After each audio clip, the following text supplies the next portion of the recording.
I teach law at Nanjing University, as Brian indicated, so I don't really teach English per se, but I realize in the course of the semester that my students think they speak English. They think they speak pretty well. In fact, their pronunciation, they may have a pretty good vocabulary, they may write well, they may read pretty well, but their speaking, even though they think they all speak very well, their speaking is really quite poor, their pronunciation.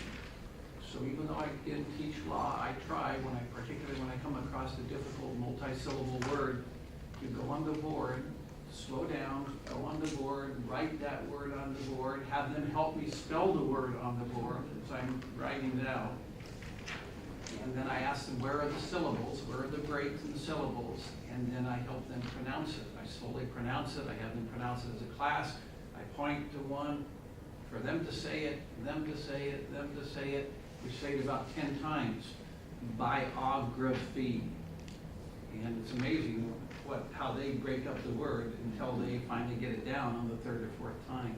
So syllabization, is that something that you teach in English, in your conversational English? I find that very important to my law students. Syllabization, I'm not sure if that's a word. But